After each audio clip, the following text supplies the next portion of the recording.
This machine is the hammer strength isolateral high row. This machine works the latissimus dorsi or lats and the middle upper back muscles, the traps or middle and lower trapezius in conjunction with the rhomboid. The starting position for the isolateral high row, we'll see that it's in a higher position. That actually puts the latissimus dorsi under greater pre-stretch prior to starting into the lift. You'll also see that the handles, they start in a close position and come through to a wide position. This is called a diverging action. More the way the real world works, and also allows us to load the target or bigger muscles in the back more. You heard me mention that it's an isolateral machine. What isolateral means is that there's two loading points. So we'll see that there's 2 points at which the weights are placed on. We have 2 levers and they both then work independently of each other.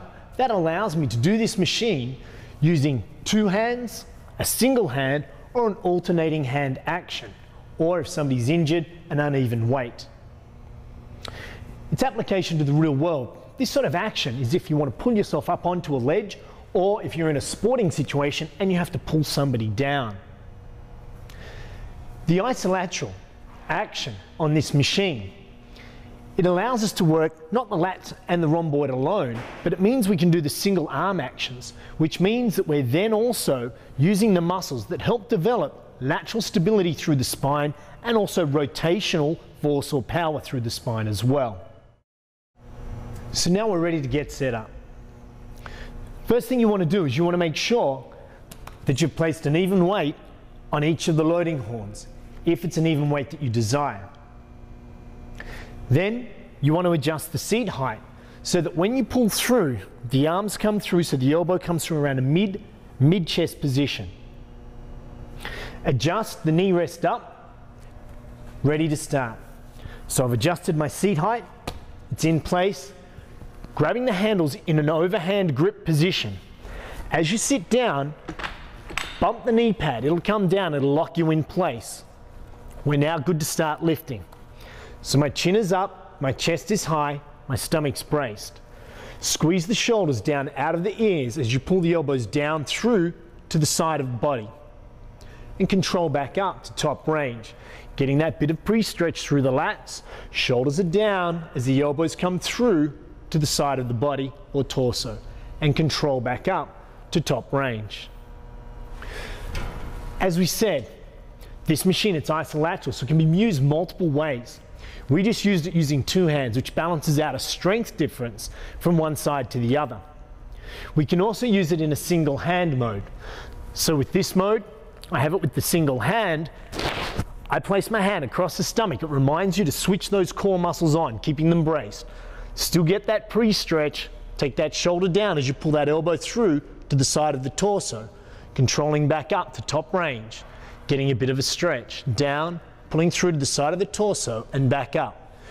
Remember, we said with that, it helps develop the muscles that give us lateral stability through the spine and also power in rotation. We can also use both handles and we can do an alternating action. My same thing, my chin is up, chest is high, and I'm alternating now from one side to the other. What this is doing, it is forcing those stabilizing muscles and those rotational muscles of my core. It's alternating the action between them. In the real world, we don't get a warning that we've got to change direction, so it's a great way to use the machine.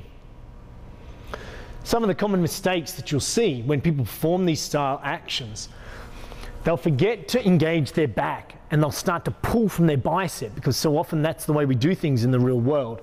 So they'll pull and you'll see a lack of movement through that shoulder girdle region. That's why we want to make sure those shoulders come down out of the ears as the elbows pull through to the side of the torso. Also, you want to be conscious of making sure that you're not pulling and extending through the spine as you try and pull the handles down. Keep yourself in that neutral position. The final thing that we want to consider is when you do a single hand action or alternating, you want to keep your body nice and symmetrical. So we keep it symmetrical, trying to avoid pulling through or rotating away. You want to make the muscles do the stabilizing, not the adjustment of the body.